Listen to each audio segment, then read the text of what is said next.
All right, so I think we have everybody, so I'm going to open the meeting now.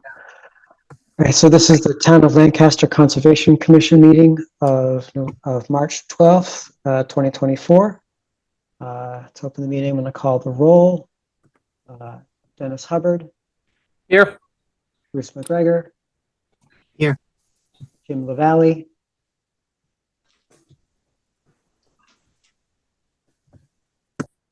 Jim, I think, did we lose you? Oh, I think Jim lost audio. How are you talking? Yep, Jim, you here? I can't hear anything. Oh, no, we did lose Jim. We'll give Jim a moment to get back audio.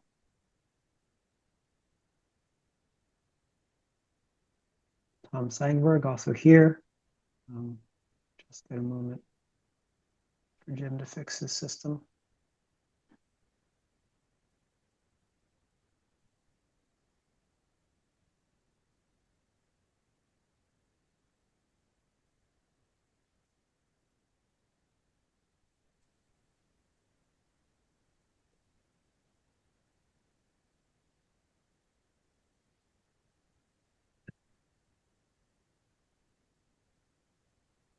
Can you hear us now, Jim?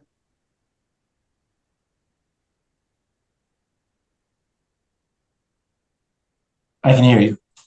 Okay. You're here? Yeah. I'm here. But I don't know. Okay. Okay. So that's the roll. All right. First up on our agenda, continued notice of intent for Zero Heritage Lane. Matt Marrow, I see you're on the call. Want to give us an update? Good evening, everyone. If I could be permitted to share my screen. Please do.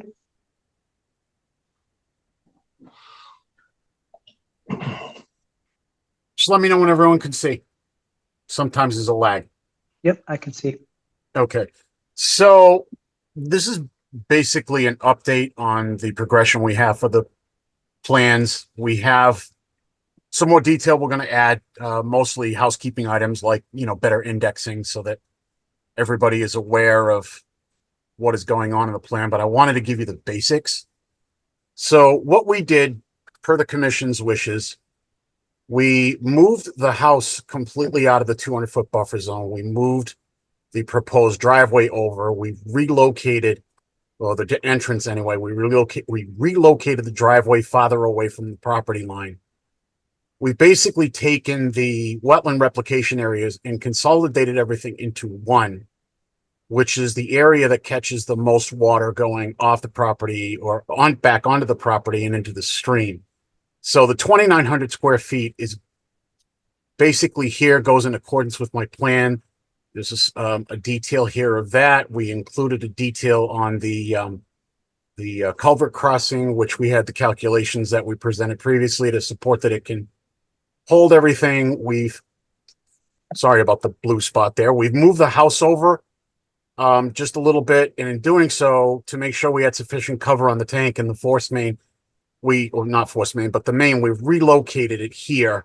The septic leach field is going to be kept in the same spot. Up on the plans also, we have a cross-sectional detail of the wetland replication area and I'm going to just zoom in on this here, so bear with me.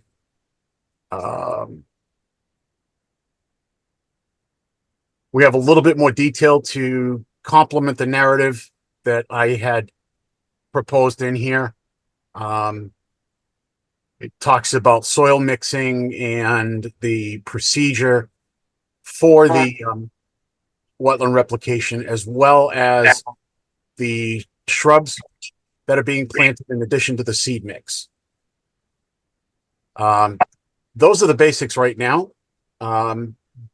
Just wanted to make sure that the commission didn't have any questions or if there was anything that you felt I missed so far. Sure. Commissioners, any comments or questions? Go ahead, Jim. Yep. Thank you. So, Mr. Marrow, the 2,900 square feet replication area, remind me, how much was it before, and how many square feet did the driveway take up that we're replicating? So, well, the driveway didn't pick up any. In other words, we are proposing an 1,800 square foot fill and a 2,900 square foot replication. Originally, it was a 1-to-1. Per the commission's wishes, we went to a 1.5-to-1. Okay. That, and so out of that 2,900 square foot replication area, what percentage of that will actually be functional? 70% or something? The state requirement is that it has to have a minimum of 75% vegetational growth. The change, in the elevation to make sure that the elevation is the same as the wetland, based on the construction procedure, the elevation should be functional for the whole thing. But it's required to have a minimum of 75% regrowth after a 2-year period. That's the state standard. Okay. And I just did a quick calculation that puts it at 2,175, which is greater than the 1,800. Yeah, it's 2,900 that we're proposing. Yeah. Okay. So that sounds good. I can accept that. That was my question. Thank you. You're Thanks, welcome. Jim. Commissioners, any further questions? Go ahead, Bruce. Thank you, Mr. Mayor. I think this looks very nice. I appreciate the fact that you've taken into account a lot of the things that we've mentioned. Now, were we going to be having a Tom? Were we going to be having a peer review, and has that been done? So we agreed at the last time we discussed this that we would wait to see what Mr. Merrill comes back with. Okay. And then right. have that discussion again. Okay. Mr. Merrill, I don't think we've seen this plan yet beside just now, right? We haven't received Correct. this email. I wanted you guys to take a look at what we've done so far. We've got some fine tuning on the plans to do. It's mostly just some housekeeping detail. We wanted to add a couple of flags in this area that go out to the stream area here so that they would show as well, because you've got your edge of your wetland that actually would curve down this way. So we're going to add that on the plan. We're going to add more of a key index so that all the details are, indexed in one spot so that, you all, in the field would have an easy reference when the order was being implemented. So we've done the detailing on the wetland replication, the cross-sectional detailing, on the culvert that you asked. We've previously provided the drainage calculations that you asked for on the culvert, which showed that it would take pre and post development flow without any issue whatsoever. So we just wanted to make sure all the details were refined on this plan. Once we have the fine tuning in it, and if you have any further input, we will have it stamped and resubmitted probably by the end of the week so that you guys can have time to look at it prior to the next meeting. Okay. That sounds good. And I'd just like to echo the comment. I appreciate the update, the plan. I appreciate the house being pulled out of the 200. Yeah, I think this is definitely an improvement over what we saw before. Dennis, I see your hand up. Go ahead. Sure. Thank you, Mr. Morrow. And again, reiterating what the rest of the commissioner said, very appreciative of the moving of the house and taking into account several of the suggestions we had. Could you remind me again what the driveway material is? Gravel. It's a gravel. Yeah, it's not going to be paved. And then are the straw wattling and stuff shown for the erosion controls on the rest of the plan? I know that's not changed. I just can't remember what we had before. Well, that's part of the key detailing that we need to show you guys exactly where the erosion control is going. So cool. Yeah, I just wanted to make sure we have that for the final plan review. But I mean, the major elements of this plan, the relocation of the house, I personally liked what McCarty, we had a long discussion about the driveway, where they moved the driveway over, putting the replication area and concentrating it in the areas of flow where it will count the most. It's definitely a much better plan, all things considered. So, but before we finalized it, I just didn't want to continue and then, drop something without at least having a quick discussion to show you that we have worked on it. And we're getting ready to wrap this up, and we've made a substantial amount of progress on this plan. And I wanted you guys to at least have a preview at this meeting so you can, have a look at what's going on here. Yeah, thank you. Yeah, go ahead, Jim. Yeah, thanks. Mr. Mayor, I just need a reminder, sorry. Can you go to the driveway and remind us of the hydraulic connection between the east and west side? Could Don's iPhone please mute yourself? The chair or at the podium? Don's iPhone, please mute. Ross, can you mute that one? Thank you. Jim, can you ask that again? Yeah, thank you. I'm asking Mr. Mayor, if you could just remind us of the hydraulic connection between the, I guess it's the east and west sides of the driveway?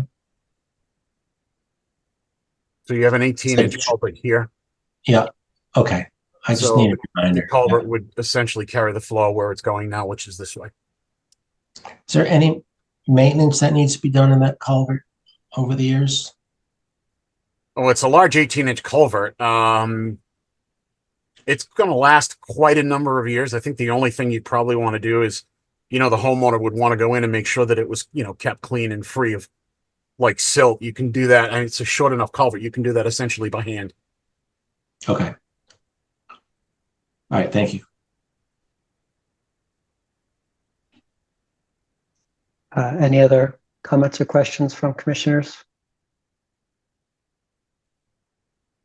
Any comments or questions from the public?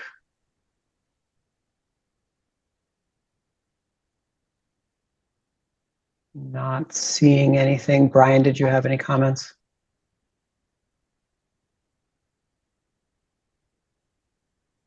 All right, so I think at this point you'll be looking for a continuance, Mr. Morrow? Yeah, I'd like to continue the meeting to the 26th. I'll have the final revisions with all the other details sent to you guys. Mr. Chair, maybe one thing? Sure. Go ahead, Jim. I'm wondering if we should discuss if we still are considering peer review. Sure. Let's discuss that. We haven't received the plan, but we see most of it here. If we have specific questions, it certainly would be best to ask them now, so that Mr. Morrow can provide us everything we're looking for. So I see, Bruce, you also have your hand up. I didn't answer your question directly, Jim. That's fine. If you want to talk about it, shout out. I think Bruce does. So Okay. actually, that's why I have my hand up. So it's perfect timing. So here's my thoughts on this project. First of all, I think Mr. Morrow did a great job on this. I like where he was leading us before, and he's improved it even more. If this property was in a different location, then I wouldn't be asking for a peer review.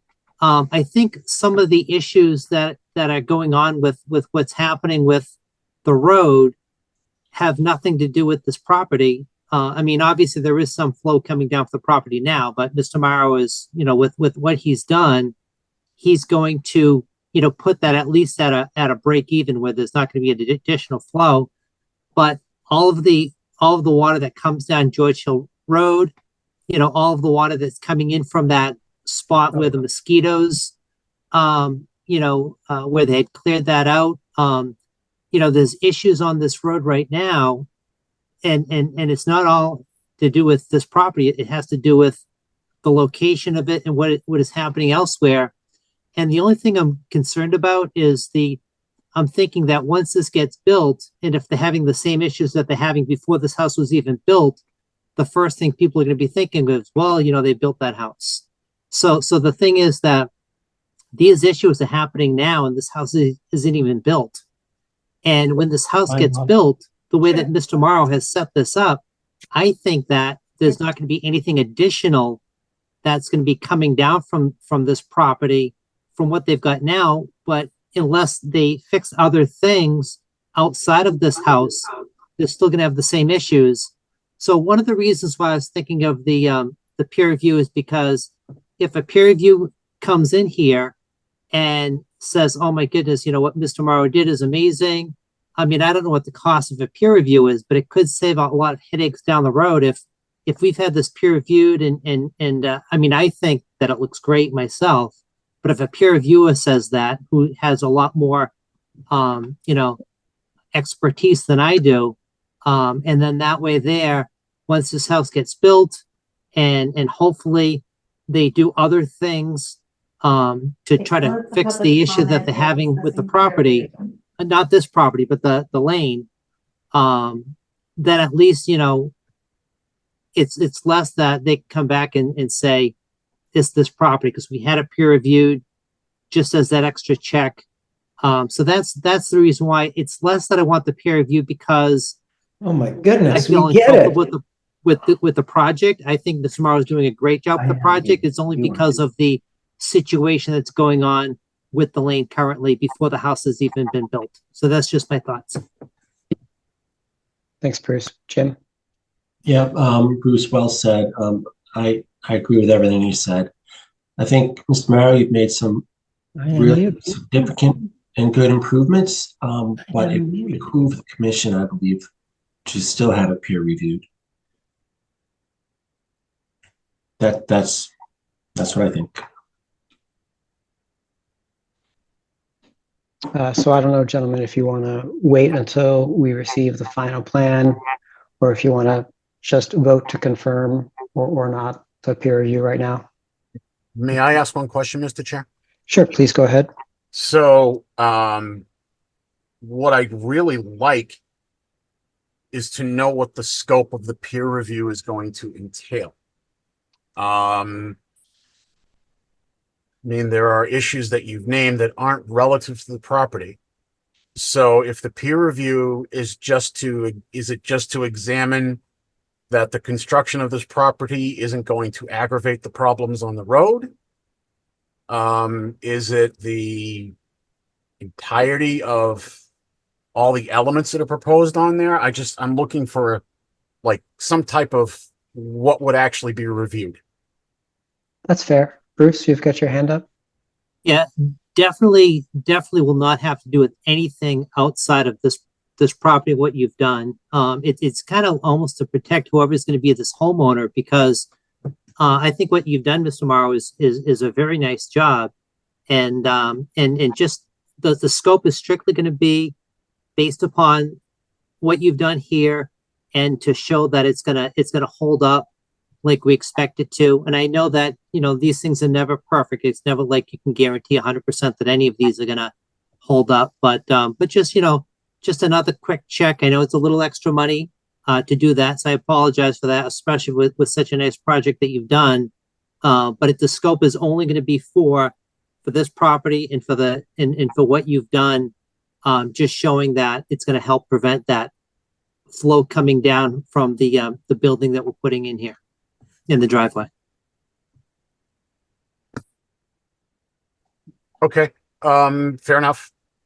So, I mean, the only details we have left are to put the indexing keys and to add erosion control. So, I mean, if you guys want to write up like a scope and, put it out to bid with your reviews, and then just, if you could send me a copy of what the quotes are, I would have to review them with my client. Yep, understood. I'd rather just, if you're going to do that, because you guys just voted to confirm it, I'd rather do it now. I mean, the details that we're going to be adding are in the scope of the project, fairly de minimis. But again, the reason why I'm asking for the continuance is so that you guys can have time to digest it too.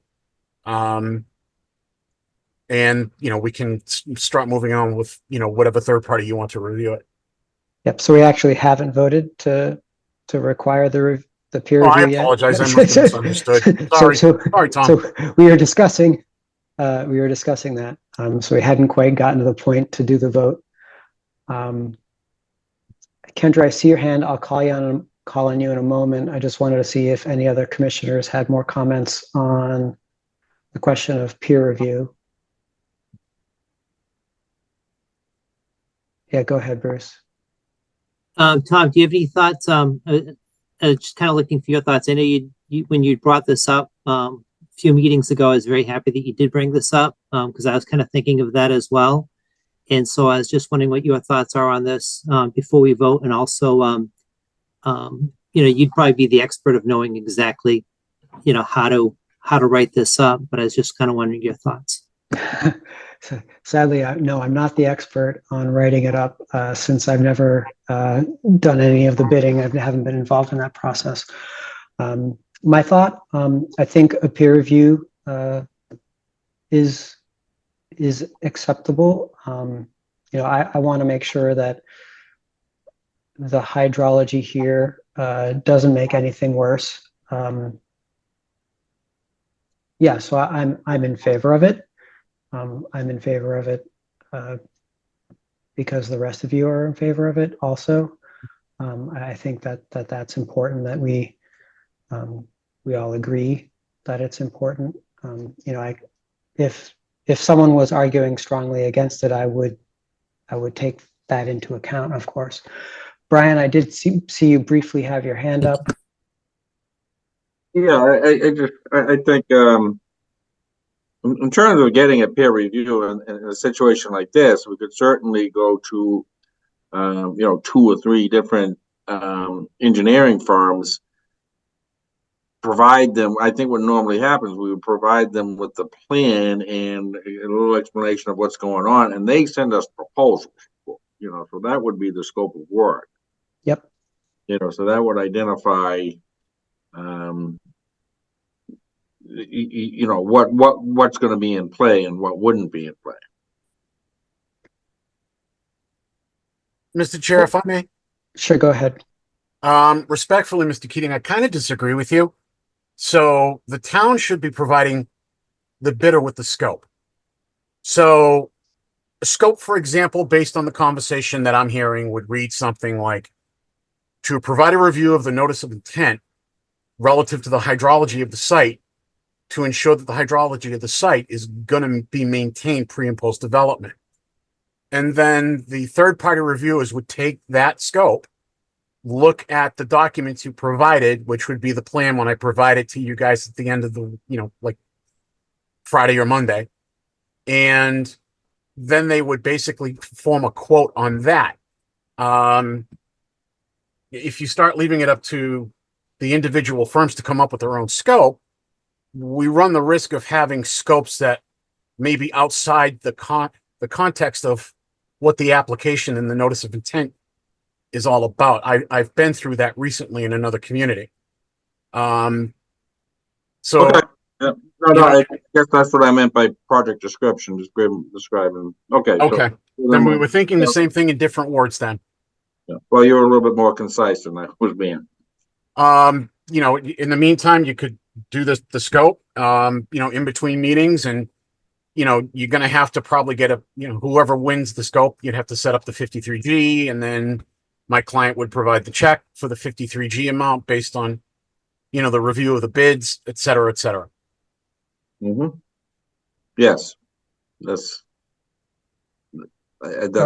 what we would normally do. Yeah. Okay. Thanks, man. So I think we have an understanding of what the scope would be. Is that correct, Matt? You're in agreement? It sounds it to me. Okay. Kendra, you've had your hand up for a while. Please go ahead.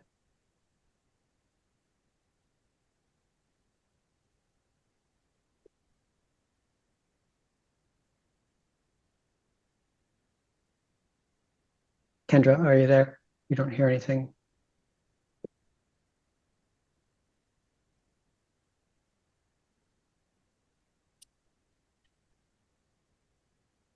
Okay, well, I think maybe we lost Kendra. Commissioners, we need to formally vote on requiring the peer review. So would one of you like to make a motion? I'll make a motion that we set up a peer review for this property. I'll second that, Dennis. Right, motion's made by Bruce and seconded by Dennis to require peer review. Sorry, one moment.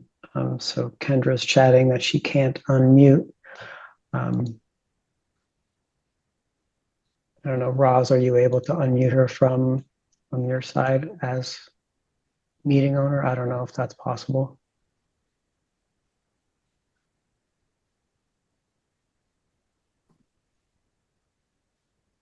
I've tried, but I can't. Yeah, okay. Yeah. The joys of Zoom and technical difficulties. Hmm. I just lowered her hand. I don't know if Did she drop off? No, she's still on. I don't know, Kendra, if you can hear us, maybe you can try going out and coming back in. She's here. Yeah.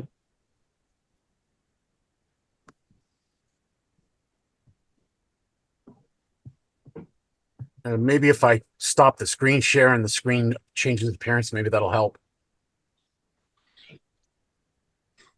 The well-worn path of shotgun debugging, my daily life.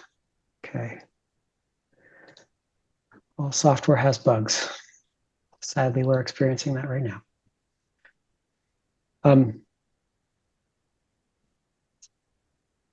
Well, she isn't exiting and coming back, so I'm just going to move on. So I believe motion was made by Bruce and seconded by Dennis, or was it the other way around? Yep, Yeah. Bruce and That was Dennis. correct. Any further discussion on the peer review? Seeing none, this will be a roll call vote. Dennis Hubbard, Aye. Jim LaValle, Aye. Bruce McGregor. Aye. Tom Seidenberg, also aye. So Matt, I'll work with Brian to get that scope written up this week and sent out, and then we'll get back to you. Do you need a Now- continuance? Sorry, Jim, go ahead. I'm sorry, do you need a continuance? Yes, we do need a continuance. Happy to take a motion for that. Motion to continue to our next meeting, I'll second that. which is, what is that? 26 March. Right, so motion's been made by Jim, seconded by Bruce to continue to the 26th of March. Any further discussion? Good. Seeing none, this will be a roll call vote. Dennis Hubbard, Aye. Jim LaValle, Aye. Bruce McGregor. Aye. Tom Seidenberg also votes aye. Great, thank you, Mr. Marrow. Hey, thank you very much. See you in 2 weeks. Appreciate it. Take care. Let's write some notes. Okay, next up on our agenda is a continued notice of intent for 35 Holiday Lane. Mr. Collette, I see you're on the line. Hi, everybody. All right, welcome. Want to bring us up to date where we are? Yeah, I'll share my screen. So at the last meeting, we had talked about providing compensatory flood storage to offset the existing riprap that was in place. And so we have provided an area to compensate for the flood storage lost by the riprap. It's on the north side of the lot here. You can see my cursor. And so this area, we've pulled back some of the grading to provide that volume. And that volume is more than enough to offset the volume of fill that was there from the riprap. Happy to answer any questions regarding that. Sure. Thanks for making that plan change.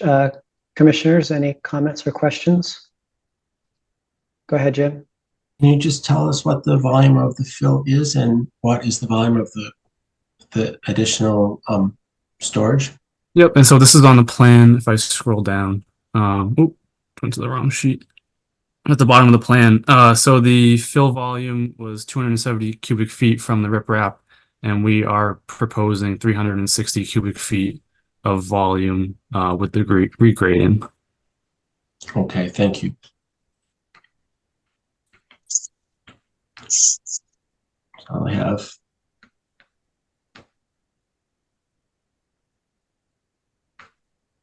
All right, any further comments, commissioners?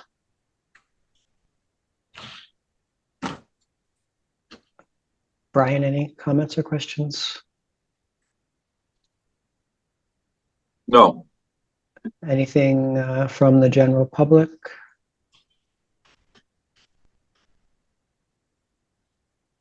Not seeing anything. So I think that was the last item that we had. So I think commissioners that we're good to close and issue an order of conditions on this project. Any comments or questions? I'd be happy to take a motion to close if there's nothing else. Make a motion to close. Yeah. Second. Motion's been made by Bruce and seconded by Jim to close the hearing. Any further discussion? Not seeing any. This will be a roll call vote. Jim LaValle. Aye. Bruce McGregor. Aye. Dennis Hubbard. Aye. Tom Seidenberg also votes aye. And then can we have a motion to issue the order of conditions? Yes, motion to issue an order of conditions. Do we have a second? I'll second. Motion's been made by Jim and seconded by Dennis to issue the order of conditions. Any further discussion? Hearing none, roll call vote. Jim LaValle. Aye. Bruce McGregor. Aye. Dennis Hubbard. Aye. Tom Seidenberg also votes aye. All right. Thank you, everyone.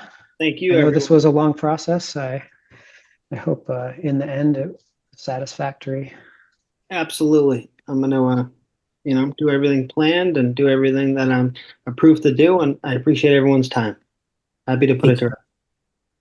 Thank you. Thank you, everybody, for your time with this project. Welcome. Good luck. Thank you. Right. Mm. Next up on the agenda, we have a continued notice of intent for 310 Fort Pond Road. So we received a new plan this afternoon, and we still haven't received the DEP file number for this project. So Mr. Crosman asked if we should have the hearing today or continue to the next meeting. So I asked to continue to the next meeting because we haven't had a chance to review the plan, and we have to continue anyway because there's no DEP file number. So he did ask for the continuance. So I'd be happy to take a motion to continue to the 26th. Okay, that makes sense. A motion to continue to 26 March. Have a second. I'll second. All right, motion's been made by Jim and seconded by Dennis to continue to the 26th. Any further discussion? Seeing none, roll call vote. Jim LaValle. Aye. Bruce McGregor. Aye. Dennis Hubbard. Aye. Tom Seidenberg also votes aye. So that's continued to the 26th. Right. Next on the agenda, we have a new notice of intent for 320 Bolton Road. I'll read that into the record. Town of Lancaster Conservation Commission Notice of Public Hearing, March 12th, 2024. Excuse me. Pursuant to Mass General Laws, Chapter 131, Section 40, the Wetlands Protection Act, and the Lancaster Wetlands Protection Bylaw, the Town of Lancaster Conservation Commission will hold a public hearing via Zoom on March 12th, 2024 at 7 p.m. to hear and act upon the following matter. A notice of intent filed by Fernando Silva of 29 Old Brook Road, Leominster, Mass., applicant and property owner, relative to the repair construction of an old new septic system. Small addition to front of house, which is outside the 100-year floodplain. The property is located at 320 Bolton Road, Lancaster, Mass., and is identified as Assessor's Map 38, Parcel 143. A copy of the application and accompanying documents are on file at the Office of Community Development and Planning, 701 Main Street, Lancaster, Mass. 978-365-3326, extension 1059. All right, Mr. Parente, I see you're on the call. You want to tell us about the project? You're on mute, Mr. Parente. All right. Good evening, everyone. Can you hear me now? Yep. Good evening, Bob Parenti, on behalf of Fernando Silver, in the property at 320 Bolton Road in Lancaster. We've submitted two plans for this project. One plan for the new septic system, and the second plan is my plan. So the first plan is by Clearwater Engineering. They did the soil testing and then designed the septic system. So the septic system has been a little bit oversized.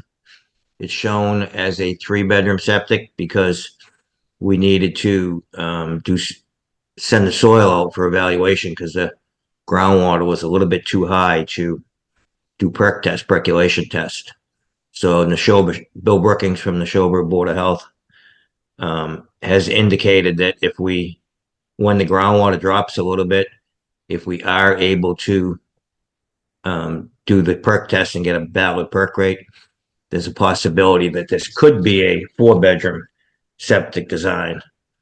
So that being said, the septic system will be within the area of the 100-year floodplain based on the elevations that we've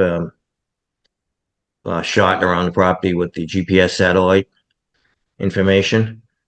I met with the chairman last week to try to give him a sense as to how we come up with these floodplain elevations. And today I tried to email over that portion of the firm map, which hopefully he was able to give to you all. Yep, I did get that, and I did forward that to the commission. Okay.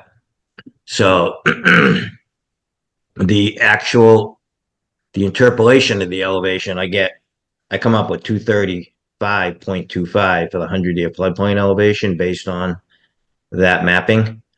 So the front portion of the house, which probably has been filled in years ago, the test pits for the septic system do indicate that the yard was probably filled years ago, maybe 3 or 4 feet overall. But the front portion of the house where the addition is going is technically out of the 100-year floodplain. So I think there was a discussion maybe 2 weeks ago with the building inspector about allowing the construction of the addition. And then, so the notice of intent at this point is to show the proposed septic system. We need to raise it up a little bit due to that high groundwater. So in general, we're putting maybe 8 or 9 inches of fill in that septic, higher than is existing right now in that septic system area. So we have also proposed on my plan to provide some compensatory storage to make compensation for the fill that we will be required to put in. Originally, Mr. Silva wanted to add fill in the backyard, but that's not going to be pretty much to level off the backyard, but that's not going to really be allowed based on I think the town's zoning regulations for work in that 100-year floodplain. I did revise one of the pages for the notice of intent because the chairman noted that we are at an area of critical concern for the Nashua River watershed, I think it is. I believe, yes. So I sent that page over too. And as soon as we get a file number, I can ship that off to DEP as well. Let's see. So when the chairman and I were out there were no wattles yet in place, but I believe that the applicant has installed those wattles today. He didn't know where to get them, but he did get them over the weekend and installed them yesterday, I believe. I have not had a chance to get back out there, but so the proposal that you're looking at shows a new septic tank, a pump chamber, which only needs to pump the water 3 feet or so up to get the leaching area above the high groundwater table. And then a leaching bed that is designed, I believe it's 4 feet above the high water table. The property, Bolton Road, is a little bit above the front yard, so there's no drainage really coming off the house going out onto the road because the driveway slopes down a little bit.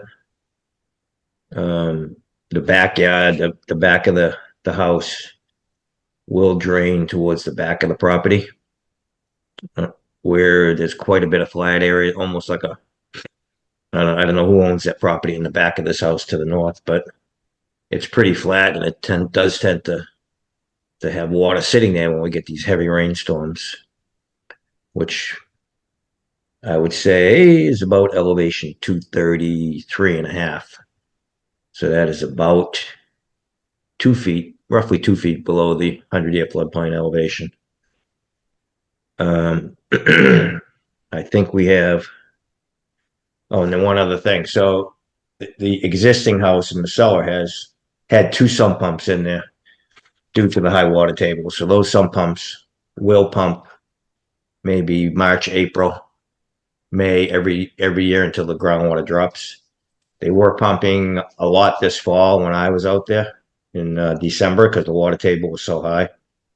The sump pumps actually shut off about 2 weeks ago when it didn't rain for a month. The water table dropped down, but now they're back pumping again, pumping the water into the backyard. So in the back right-hand corner of the property, Mr. Silvernight, he dug a hand hole with a post hole digger down like 4 feet on February 2nd, and there was no frost, there was no water at 4 feet.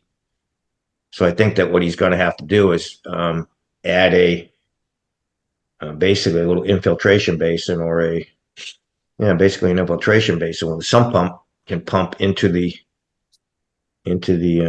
drainage structure, 4-foot diameter drainage structure filled with crushed stone around it. And each time it pumps, that will just recharge the groundwater back into the ground. There's not really any alternative. He can't keep pumping it over the ground into his backyard because it flows onto the neighbor's property. That's pretty much a summary of what he would like to do. He's pretty much redoing the whole house, I think, with his construction plans. The proposed addition will be a slab so that when we get done, he's not doing a cellar area under there, so the ground really is going to be pretty much back where it is now. So there's not a great amount of disturbance there. But he does need the approval of the commission to build this new septic system for the house. All right. Thank you, Mr. Prenting. Yeah. Bruce, you've got your hand up, but before you ask any questions, I'd just like to share the site visit summary with the commission. Let's see here.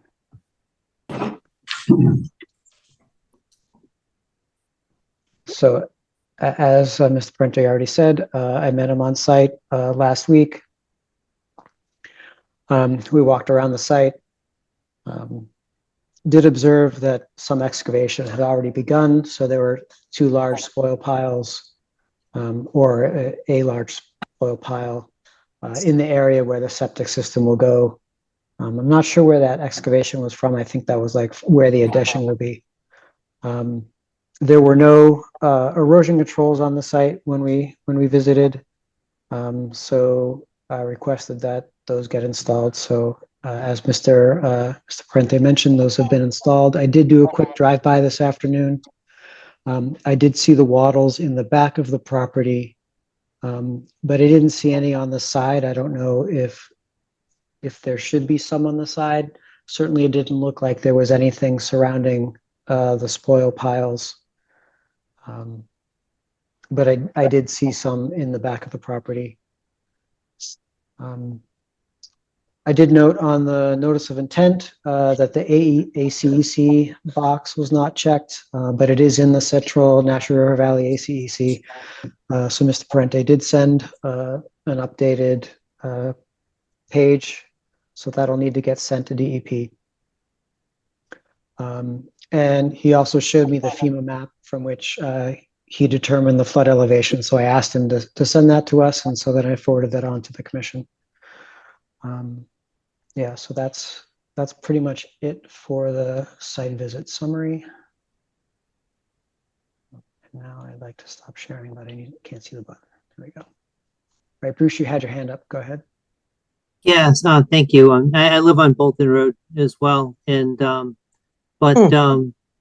so I just want to understand this. So the septic is the one that we're concentrating on, but that small addition is not something that's part of this because that's not in an area of our concern. Is that correct? That's correct. So Okay. the bylaw doesn't apply to this project because the house predates the bylaw. Yep. And under the Wetlands Protection Act, floodplain does not have a buffer zone. So the Okay. house is not jurisdictional for the commission. Yep. And they're working hard. They're doing a great job. It would be nice once that's done. So we appreciate that. We also do appreciate whenever people putting new septics in places, because that's good for the environment. Is there, I'm trying to think if I saw it in any of the packets, is there a plan of the septic system, of what type it is, and is there anything that you can, if you have that, is that something you can pull up on a screen at all, or? Lives on Bolton Road. Brente, do you want to share the plan? Can you do that? I thought they were going to be coming up on your screen, most of the Zoom meetings I'm sorry. Let's Okay, see.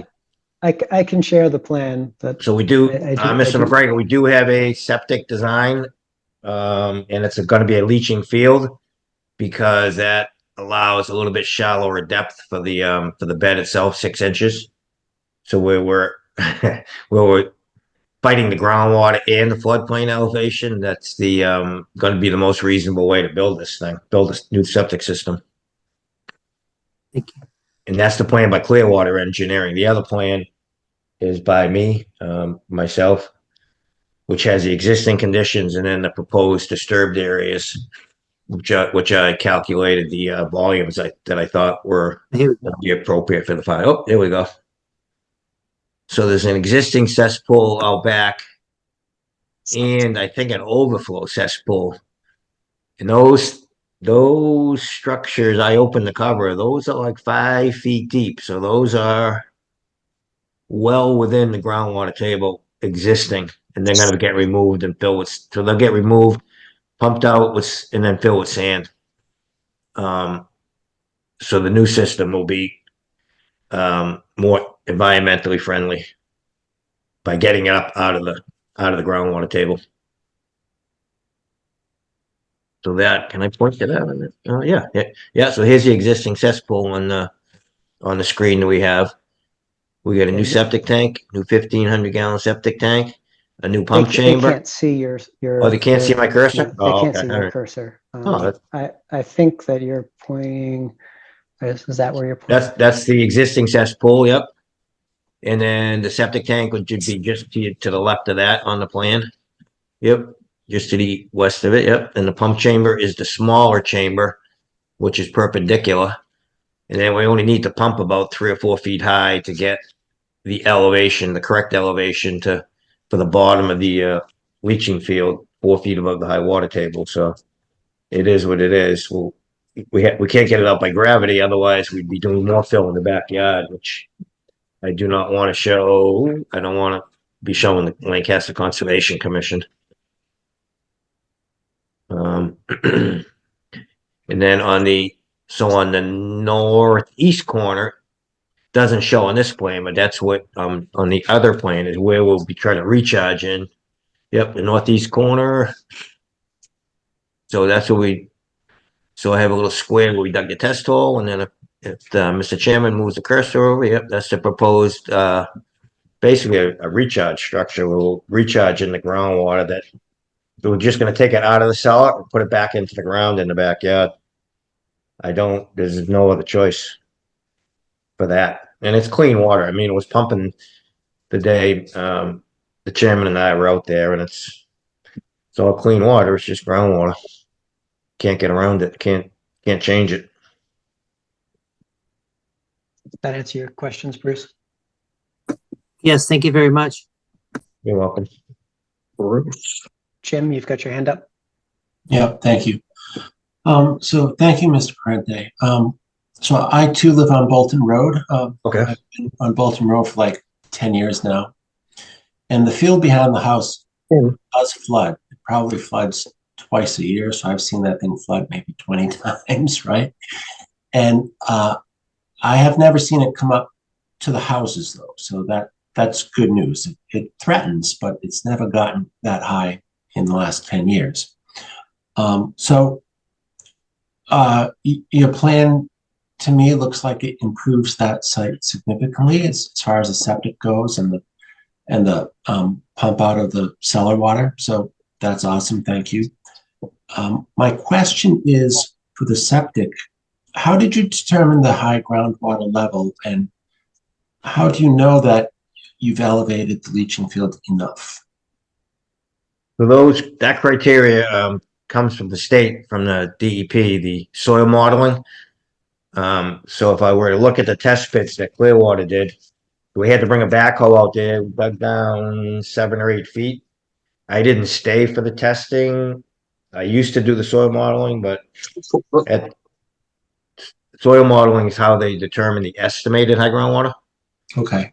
There was groundwater observed, and that's why the test hole was already down a little bit too deep to do a perk test, and you don't really perk in the fill. So there is some fill material in the test hole on that side, and you have to perk in the virgin soil. So we need the groundwater to be down maybe 6 feet instead of 5 feet. We need it to be down 2 feet lower in order to perk in the virgin material. So a lot of any of the fill material that's in the septic area needs to come out and get trucked away and be replaced with clean sand. Okay. We cannot put the new septic system on any of the old fill. And the old fill is pretty clean. I mean, it looked pretty sandy to me. So I don't know when they did it, but it must have been done right along that whole road at some point. It must have, yeah. Right, good. So that's the procedure. There was groundwater observed, plus there was estimated groundwater a little bit higher than that. So if there was a 100-year flood, it technically doesn't really have to affect the groundwater. Like if we got a 100-year storm in 2 days and the groundwater is at 5 feet right now, it would flood the surface and then it would go back down as the flood waters receded. It wouldn't necessarily flood the whole leaching bed. That would be, I think, unusual. Okay, thank you. Flood the ground. It would flood the surface ground. Yeah, not the easiest site, but No, I agree. Thank you.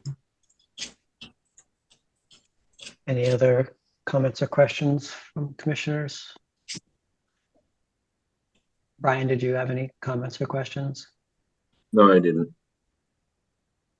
Any comments or questions from the general public?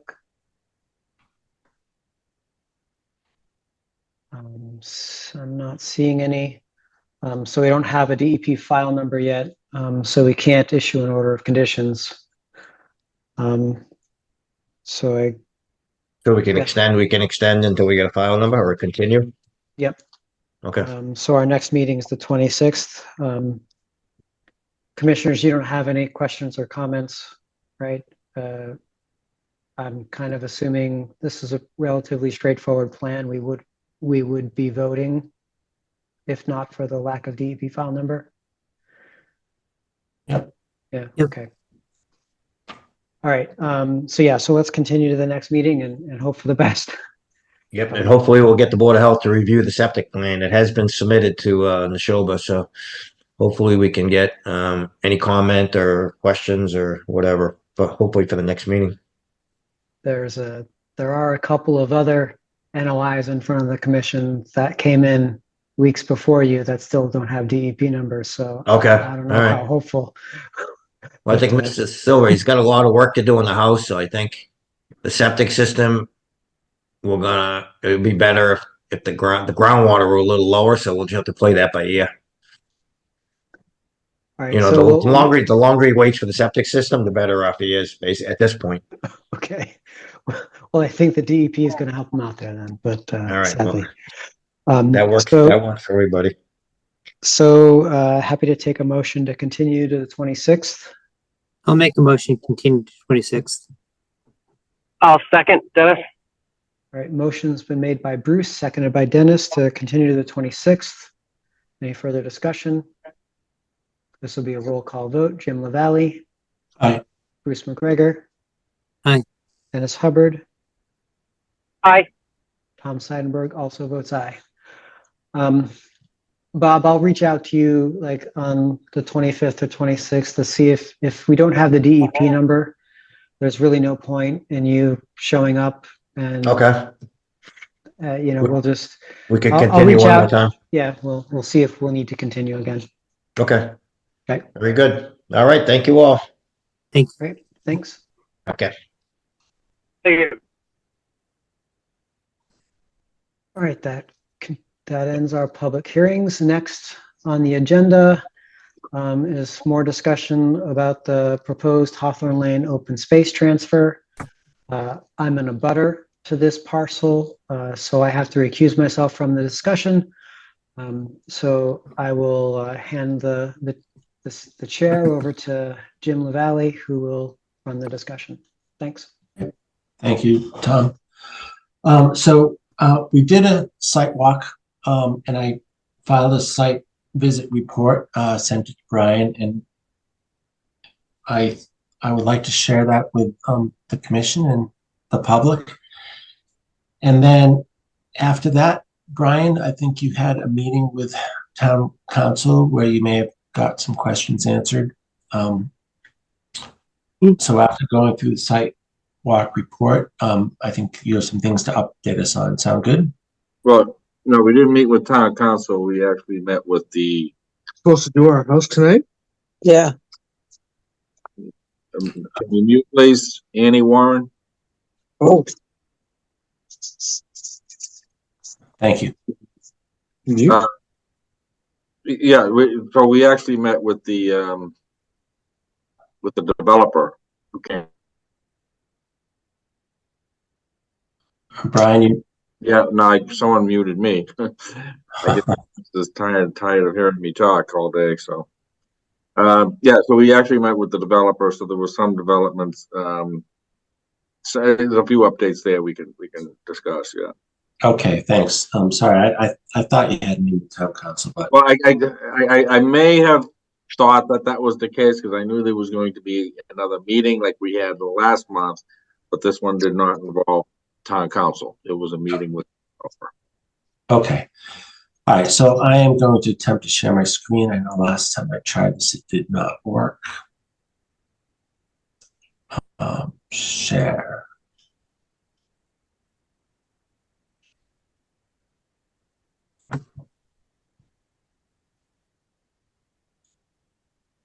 Okay, do you guys see that? Oh, yep. Okay, great. I don't know what happened last time. So we did a site walk on 04 March. So present was, let's see, sorry. Oh, here it is. So Brian was there, myself, Bruce McGregor, and one of our residents from 750 George Hill Road, Larry Shore, was present as well. So just to remind everybody that there was a notice of intent and there's an order of conditions filed for 122 Hilltop. That was the residential subdivision. And that order of conditions is still open. There's been no certificate of compliance for that. So we wanted to walk the site, right? It's a bit of a, so here's what the site looks like. It's a little difficult to sort of know this site without actually walking it. So George Hill Road is here. Hilltop is here, right? So we started here at George Hill Road. I assume you guys are seeing my cursor. And we walked clockwise around the entire site, crossed the road here and came back this way. Took a lot of pictures along the way. This parcel to the left, this is also commissioned land connected to Eagle Ridge. So the expanse from, this Eagle Ridge parcel across is quite large. So it's a really good piece of open space. And I do see value in this parcel. You could easily run a trail from George Hill all the way over to Hilltop and make it a loop, actually come all the way back around, and also get into this Eagle Ridge parcel as well. So right at the start, you can see this gate over here. That's where the pump house is. So that's a gate around the pump house. Looking up this access road, you can see there's some erosion that's happening. Where I stood taking this picture, George Hill is maybe about 5 or 6 feet behind me. This is halfway up the access road, so right around here, you can see there's some scouring. All that, in my opinion, is not difficult to resolve. That road could easily be, graded and planted, and there's really no need for a road there. So once we hit the wooded area, you can see it off in the distance here. That's right around here in the plan. There was a cart path that we followed.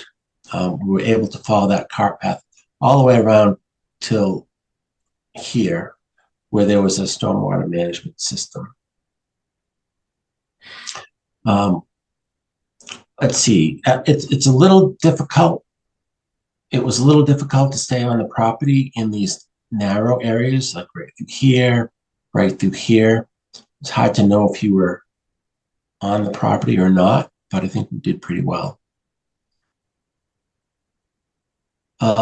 So here's a picture of that first stormwater management area. This looks like a 4-bay area here and a basin here.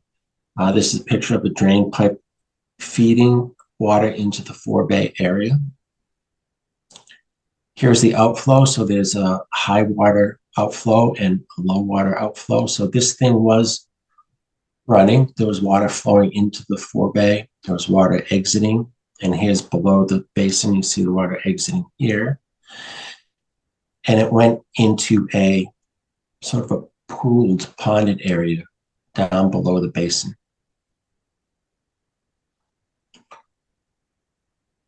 The street had several manhole covers labeled drain. I took a picture of one, but there was quite a few of these.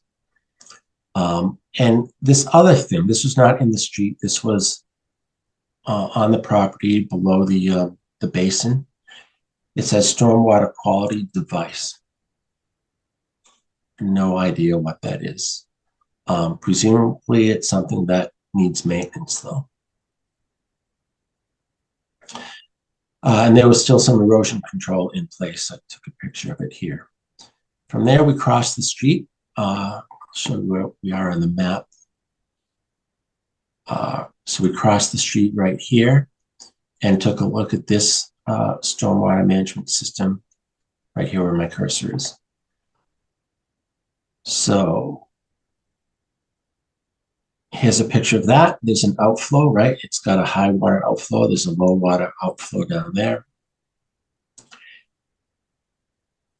It appeared to have a 4-bay area. You see a picture of a drain feeding the 4-bay area. There's another picture of the 4-bay.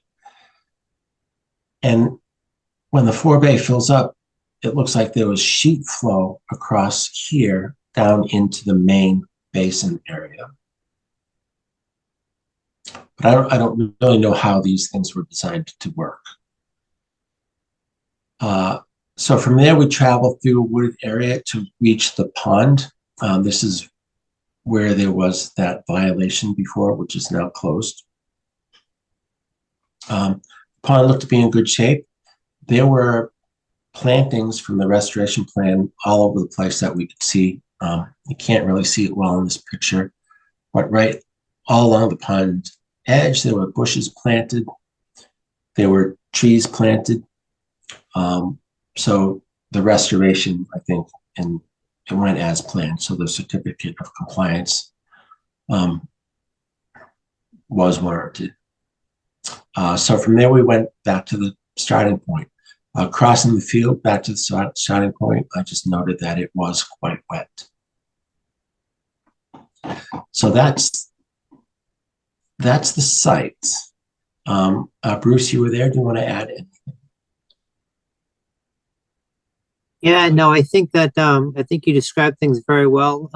I think that you know, as I was on the site, there were two things I was thinking. The first thing I was thinking was that, you know, this would be a nice piece of property for the commission to take over, but there is a lot on the property. So the question would be, you know, what would be our responsibility be? You know, because as a commission, you know, we're limited in what we can do, and also, you know, limited in funds as well. So in a perfect world, if it's something that we're taking over and, you know, we don't have a lot of responsibility toward upkeep of the property and expense of the property, then I'd be 100% for taking it over. I guess what I'm trying to figure out is, you know, what responsibilities would we have as a commission, and, you know, gauging like what the expense would be in order to take over this property, because if that's too much,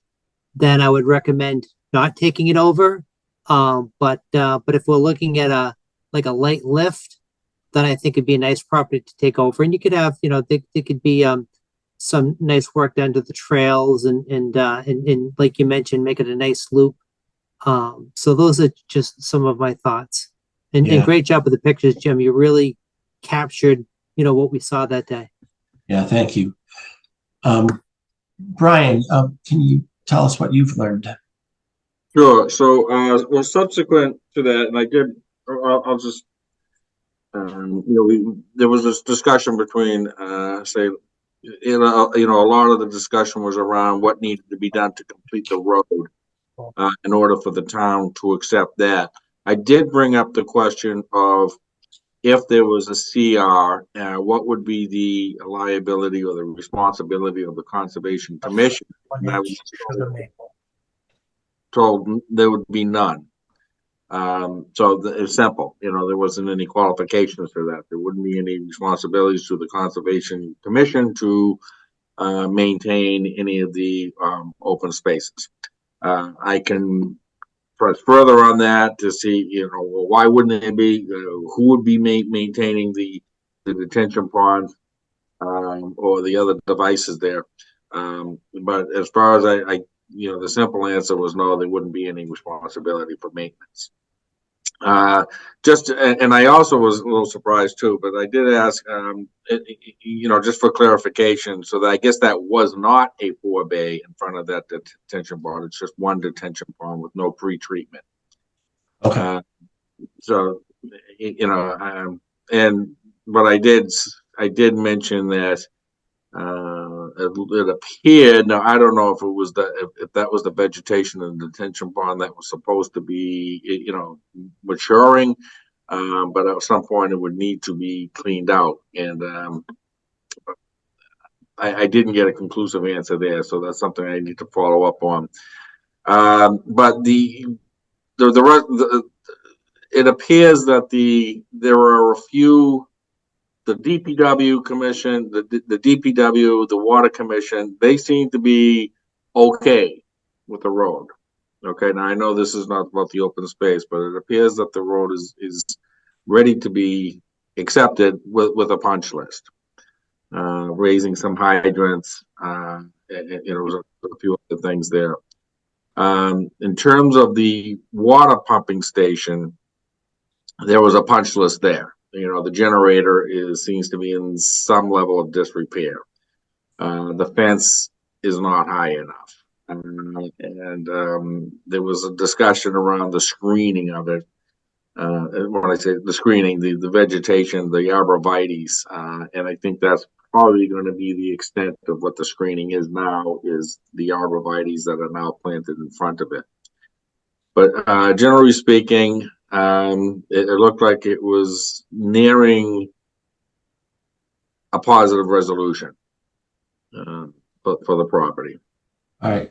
So Brian, maybe I want to make sure I understand what you told us, right? These detention basins, so there's 2 of them, right? Are you saying maintenance on these, the commission would not be responsible for? No, I mean, that's what they told me. There would be no responsibility for the Conservation Commission on any of the open area space maintenance. And I'm sorry, who's saying this to you? The building? That was who said it exactly? It was, I think, the town administration and the DPW commission. I'm pretty sure, but I let me get clarification back to you on exactly that. But okay. Because I do have the question. Well, if not, who would be? And I don't think it would be the DPW. I just don't think we, or any town, us or any other town, has the manpower to go around maintaining detention ponds. So I will get further clarification on that. Yeah, I mean, that was my really only sticking point. So those look to me to be rather complex systems, right? Mm-hmm. I don't know what kind of maintenance is required. And there's one more thing, right? So there's no certificate of compliance on the order of conditions.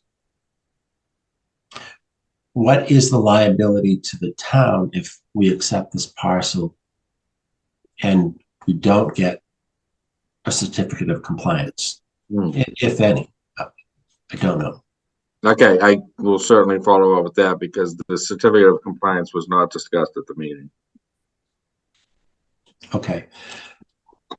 I think we're close to voting on whether we accept this or not, but there's still, for me, there's still a few key points that we need answers to. Commission members, what are your thoughts?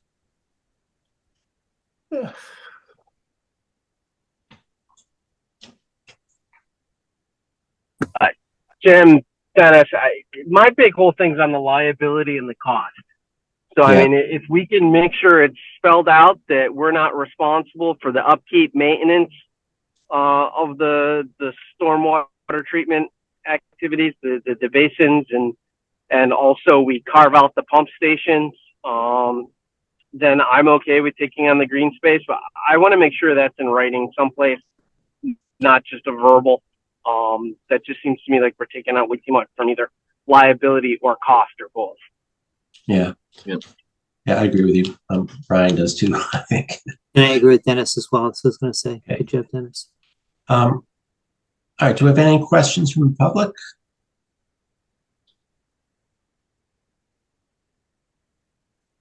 I don't. Mr. Seidenberg. Thanks, Jim. So speaking solely as an abutter and not a member of the commission, I would like to add one point of clarification on the stormwater basins. Yeah. The commission already owns several parcels with stormwater basins. So if we have a maintenance obligation, we've already incurred that times 4.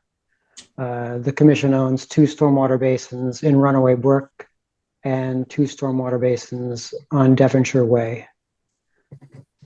So I didn't know that. we should have a good we should understand what our responsibilities are there, if any. So I guess my point is that it wouldn't be unprecedented if we own them, but also I was also surprised that we own others. And previously advocated in other situations that we shouldn't own them. So Yeah, yeah. just wanted to point that out. Thank you very much. Appreciate that. So I don't think we're ready to vote. Brian, I think if we put this on the next agenda, does that give you enough time to get some of these answers? Yes, yeah. And so I know the town is in a bit of a pickle over this pumping station. Is 2 more weeks going to cause a problem? I don't think so. Okay. I mean, Right. I would certainly let the commission know if we were getting within days of the meeting and I haven't gotten anywhere, but I will certainly do what I can to find out, if in fact the Conservation Commission does nominally have responsibility over these other detention ponds, who is doing, I don't, I'll find out how are these things are being maintained. Theoretically, you're supposed to be going in there and I don't know if dredging is the right term, but you need to be removing some of the silt that's building up on the bottom of these ponds by design, and clearing some of the vegetation. And of course, debris and other things tend to, flow in or fall into these ponds. People who don't know what they are, take their grass clippings, say, and we'll go over and dump them in, or leaves, Right. So these are the things that tend to happen. So, but I would be also surprised if the DPW had the ability, the manpower, the wherewithal to be able to regularly have a schedule to regularly maintain these things as well. But those would be the questions I'll be asking. Okay. Thank you. Bruce, you have your hand up. Yeah, and Dennis made a good point too. If there's anything we can get in writing before we decide to accept the land, that would be good. So that way that we've got something. Yeah. Brian, what form would that take, and how does that get into the record? Do you have a idea around that? I would try to put it in some type of memo and send it to the chair or to send it to you in this case. And I would just I'm just trying to think of how that would work. No, I think if we just have a memo and I try to see if I can get confirmation. I don't know if I can get sign-offs or some type of written letter from the DPW or whoever else might be give us the, who is accepting response. We never did find and I have kept looking for the operation and maintenance plan. I've still not found it. That is key to this, and now that we have the developer back at the table, I could ask them for that as well. You must have it. Yeah. Okay.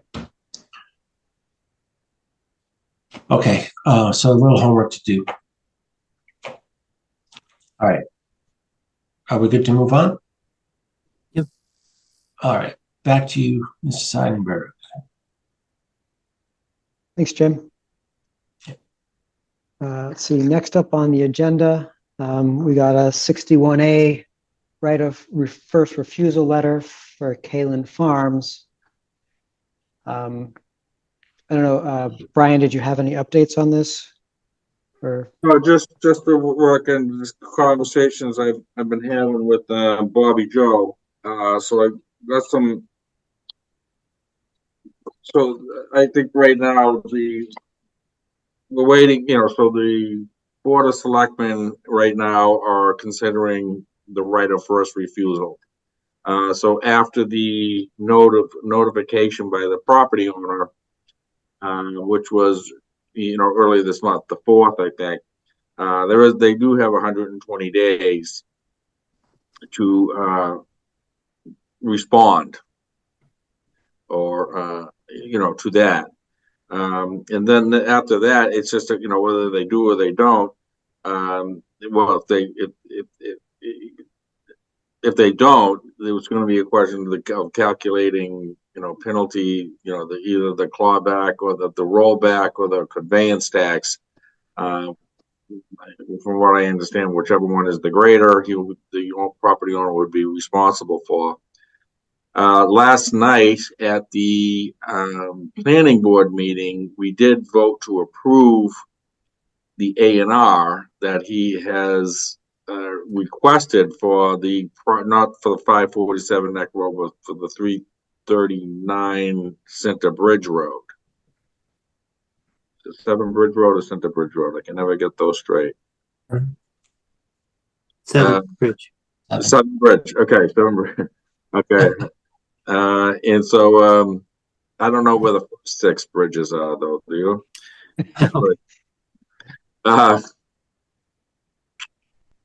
Oh, okay. So it was approved, but of course, and as you probably all pretty well understand, that an A&R, only, must be endorsed by the planning board if it's showing it has these properties, whatever properties are being proposed, have frontage, have the legal required frontage on an acceptable way, a viable way. That being the only criteria, it was passed. But of course, there are, we're careful to put, the planning board is careful to put on the plan after endorsing it that this endorsement of this plan does not comply or imply zoning that passes zoning, or that they still, and there from these 2 lots there is some wetlands involved. So we don't know. That's going to be on him, the property owner, whether he's trying to sell it, and of course that brings up questions of right now I guess it's not in chapter. It's not in chapter under chapter 61A guidance. He has forfeited that, I believe, for the moment. So that's about all I have on updates for that property. So I guess the bottom line is it's with the select board now, whether they are going to accept the right of first refusal, or and then in which case the property owner will need to do what he needs to do to get straight with the town, pay the taxes, and then move on with whatever he ever intends to do. Okay, I think I just realized that, commissioners, you didn't get to see the plan for the 61A letter, did you? No. Yeah, I'm just realizing that wasn't on Brian's email with the materials. Let me share. Did I not put that in there? Oh. Let me share the plan. Well, didn't get that in there. Since we have 120 days, I guess we don't need to vote on a recommendation today. Personally, I'm inclined to recommend that we don't exercise the town does not exercise the right of first refusal. So this is, should go clockwise. Can you see my screen? Can you see the plan? Yeah. So this is Neck Road. These are the 2 lots.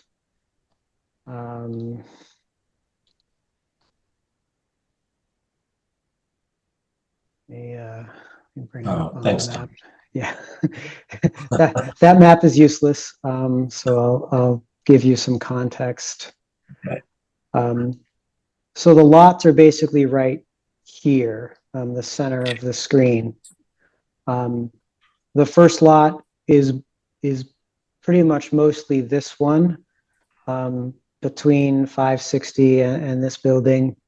The other lot, I think, encompasses most of this wetland system here. So you can see this garage drawn on this plan. I believe that garage is this building. Yes, but I'm not 100% sure. Anyway, yeah, I did communicate with Brian and I CC'd Frank Streeter, chair of the planning board, that this lot 3 wouldn't be buildable because it fails to meet the upland requirement of our zoning regulations. But then Brian basically said, well, they can't take that into account when they approve A&Rs. So, I mean, be that as it may, if this lot comes before the commission, we're going to find it difficult to find a place to put a house on this lot. And in fact, under previous jurisprudence, we're not obligated to make it fit. If someone intentionally subdivides a lot that's full of wetlands into a lot that is barely buildable, we don't have to let them fill the wetland in to build their house. If you chose to make a lot you can't build on because of wetlands, well, that was your choice. Anyway, that's not in front of the commission. That's a future thing. Who knows whether we'll see a plan for this or not. But other than this wetland system, so this is a giant parcel of open space today, right? I think everybody's familiar with Kalon Farms. If I bring up the aerials, this is currently open field, which is hayed. It's not connected to any other open space parcels in town.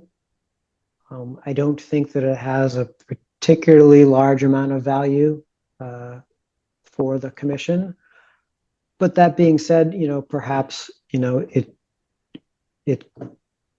could form the basis of additional acquisitions. But personally, I don't see a lot of value. And so I don't see why, from the commission's perspective, we would want the town to exercise its first right of first refusal. But I'm happy to hear other opinions from the commission. If the commission thinks that this would be valuable land for the town to have, then we certainly could vote to recommend the select board exercise the right. Go ahead, Bruce. No, Tom, I think you make a great case. I agree with your points. Thank you for sharing that with us. Go ahead, Jim. Yeah, Tom, thanks. So neither of these parcels connect to any other areas that are conservation owned, correct? Correct. The nearest conservation land is the Bolton's Flats on the other side of the river. This parcel over here is Concom land. I see. Yep. Either this parcel or the neighboring parcel. One of these 3 parcels is Concom, and one of them I think is maybe state. It's not properly marked on this map. Okay. And the only access to these and parcels. then there's more conservation land up there. Yeah, it's far away. And the only access to these parcels is from Neck Road then. Correct. It's got the railroad running next to it. Yeah, you cannot access from Seven Bridge Road. We did just approve a certificate of compliance for Kalon Farms connection to the sewer system. You can barely see it on this map, but you can see where the pipe, the force main was constructed. Oh, okay. Wow. So we approved the COC. I don't know if you can see it on your end, but I can see it barely here. So there is a force main that runs through the property as well. So that would presumably come with an easement. I think again that would be less ideal for the commission. So I think if the commission is so inclined, we could vote now. If you want to see the document before voting, we can continue this discussion to the next meeting so you guys have a chance to look at it more yourself. Well, so there's no rush, right? There's no rush. Yeah. I think we take 2 weeks to read the document. Okay. And we're not voting under duress or anything. Yeah, and then the commission would vote to either recommend for or against the town exercise the right of first refusal. We don't, the commission itself doesn't exercise the right. It's the town that exercises the right.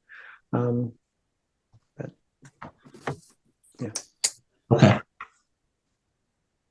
Any further comments or questions on this? I agree with the rest of the commissioners. I think let's look at the plans and circle back in 2 weeks. No reason to rush it today. Okay. All right, moving on then. The next item on the agenda is National Grid, line M39 exemption. So National Grid wrote us a letter saying that they're going to do some exploratory soil borings. And they outlined in their letter why it's exempt. I happen to agree with their explanation. So assuming that the rest of the commission has reviewed the letter, I'm just looking for a vote to acknowledge that this project is exempt from regulation. Can you give me a minute, Tom, to Sure. read the letter? Sorry. Maybe the other commission members read it. So I don't know that strictly speaking, a vote is required. They are exempt. We did do this a meeting or two ago for another project, but that was, I felt, was more of a request for us to acknowledge that it was exempt, whereas essentially National Grid is not even asking for permission. They're simply saying, hey, this is exempt. We're notifying you in accordance with the regulations. They're not asking for permission, and they don't have to be perfectly frank.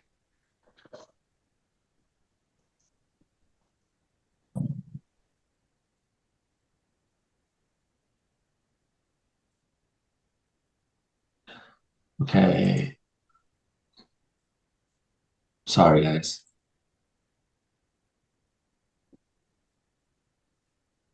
Oh, okay. I agree. So I did read this. Sorry, I just picked it up.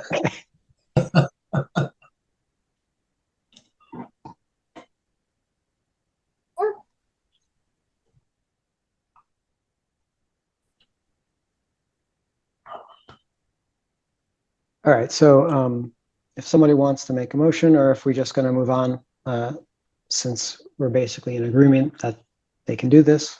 I guess to get it in the minutes is acknowledged. I'll make a motion that it's exempt. Okay, second. All right, motions are made by Dennis, seconded by Jim to acknowledge that this project's exempt. This will be a roll call vote. Jim LaValle. Aye. Bruce McGregor. Aye. Dennis Hubbard. Aye. And Tom Seidenberg also votes aye. And then last on the agenda, I believe we have some minutes. We have the minutes for February 13th, 2024. I had one comment. It said that Sean Windsor, at the top it says Sean Windsor was absent, and then later says he joined at 8:02. I have in my notes that he actually joined at 7:47. But that's the only edit that I would make. Brian, you've got your hand up. Well, I just have two updates that I'd like to share with the committee. Okay, let's Yeah, just work through this minutes, and then yeah, you can give us your updates. Yeah. Any other comments on those minutes? No, look good. Happy to take a motion. So motion to approve the minutes of February 13, 2024 with Tom's edit to the time Sean joined the meeting. I'll second. Motion has been made by Jim, seconded by Bruce to approve the minutes of February 13th with edits. Any further discussion? Seeing none, this will be a roll call vote. Jim LaValle. Or Jim, did you? Yes, sorry. Bruce McGregor, Aye. Dennis Hubbard, Aye. Thomas Seidenberg also votes aye. Right. Brian, please Okay. go ahead with your updates. Okay, well, one update actually, and I know we don't have an agenda item for new business, but I just wanted to bring one thing up. So first of all, I think we have some good news for the conservation agent. So we did make an offer contingent on background checks, etc., to who we believe is the leading candidate at this point. The candidate did express this is still his highest priority, and he very much intends to accept the position if and when offered. I believe this. So again, I'm checking references, and an offer will probably go out this week. And if everything goes good, we could have a new conservation agent on board by April 1st. Awesome. That'd be great. Yeah. That'd be great. Yeah. Yes. Well, hopefully it's not April Fool's. Right. So and the other thing too, and now just another surprise. We have a Bolton Road, a Bolton Road project. So Tom, I don't know whether if this is.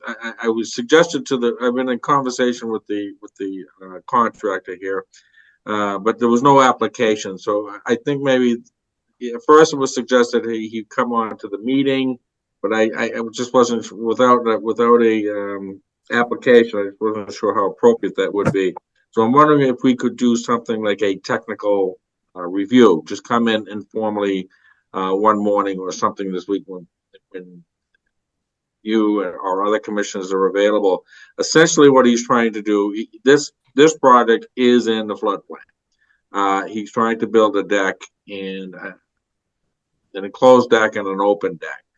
However, he's only proposing to do helical drives, into which if people know familiar with that, it's just basically drilling into the ground with like an auger anchor, and that so there's no removal, there's no disturbance, there's no there could be minimal impact to the soil and the floodplain area. So I suggested, so I told him I would bring it up tonight and to see if we can get, perhaps we could schedule some time to look at this either this week or next week or as soon as we can to look at it, hear from him a little bit more closely, get a description of these helical piles and look at the plan and, consider whether it is allowable in the floodplain. Okay, understood. So I guess my first comment would be any kind of, informal technical meeting has no weight has no force of law, right? So the official process is an RDA. So if you're going to do work in a jurisdictional area and you don't ask, that is by definition prohibited. An RDA, it certainly sounds to me like, without having seen any plans, of course, it sounds to me like this could be something we could approve under an RDA. If there's no excavation and no fill in the floodplain, I feel like that's something that we could allow on an existing property under the RDA process. I'd be happy to look at the plan, but really the only way to properly put a bow on it is to do an RDA and have the commission vote. Sure. Okay. Yeah, and of course, I know we do these on the planning side, what we call a technical review. It expedites the process because it's an informal session where questions are answered and whatnot, and it just then we decide what permit or which application needs to be filled to then go. So all right, so that's a perfect question. That's that would be the way to go. That he would need to submit an RDA, and hopefully for the next commission meeting, perhaps. Yeah, if you can get it in the paper by then. The way you've described it, it sounds a pretty simple project, but Mhm. we would need to see the plan to really understand. So is the RDA, is that the same requirements as the NOA in terms of noticing 5 days and 7 days for the abutters? Off the top of my head, I'm not sure. Okay. I would need to review the. Yeah. All right. I don't know if RDAs require abutter notifications. I don't remember that. Good job. Yeah. I- Okay. I don't Well, you think so. can check those regs tomorrow then. Okay. And good. All right. That's what I will report back to him. And I'll help him get started on that process. And depending on where on Bolton Road it is, Tom, what did you say? 100 feet or what is the distance that we need to be? Or I guess we'll receive a letter for an abutter, but to be able to vote on it, It's 300 feet of butter. Oh, 300 so feet. without an application, without an RDA, I can give you the address. I don't know if you want me to say it on We can even wait. We can even wait. We can just wait until he files something, and then when when it pops up, I can see if I'm within 300 feet of it, or if Jim's within 300 feet of it. Yeah. Okay. Thank you. Yeah, I'm not within 300 feet of anything. That's true. That's a good point. Well, you wouldn't think I'm within 300 feet of a lot of things, but because I'm just across the street from our open space, technically I was in a butter to the beaver dam, even though it was a quarter mile away as the crow flies. Wow. Okay. Well, the thing that's interesting about where I live is my house is far away, but all of those lots go into the fields. They're all hammerhead lots. So Yeah. my road frontage is actually in Bolton Road where there's no house. So technically my road frontage is right out on Bolton Road. Are So you in a depending what butter house to it is- 320? No, I'm not at about it at 320. 320 is further down the street. Okay. Because if you're going down Bolton Road, right before you get to the fields, I'm That's where like yours pops out. right at the edge of the trees before it heads Gotcha. down to the fields. Yep. Okay. Anything else, gentlemen? Oh, so there's one more thing. Yeah. So we lost Sean. Sean resigned from the commission. Sorry to see him go. So that puts us down one member again. So if anybody knows anyone who's interested, please have them send a letter of interest into the select board. I'm not quite sure, Brian. I don't know if it's been posted already, the open seat on the town website, but if we could get that done ASAP so that folks know that there's an open seat. Okay. Something tells me that they posted open seats for all the boards that need them, but I'll confirm that. Does it make sense to put anything in the item? I don't know. I mean, I could ask Jill that if that's allowable or not, but yeah, why not? I don't know. I'll check it. Or Brian, Kate could post on the website. Not that's the what I was website. just going to say. Yeah, It would be on the website, of course, but I don't know. but also the town Facebook. Facebook page. Yeah. Yeah, Facebook and Instagram are the two platforms or whatever they call it for our social media. I read a couple of the town Facebook groups, but you couldn't pay me to post. So Yep. yeah. I like to know what's going on, but yeah, not interested in posting. Okay, anything else?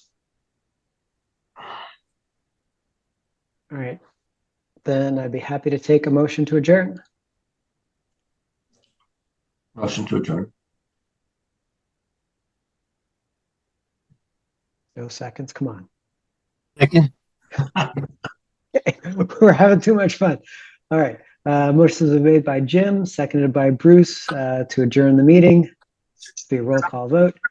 Jim LaValle, Aye. Bruce McGregor. Aye. Dennis Hubbard, Aye. Tom Seidenberg also votes aye. All right. Meeting is adjourned.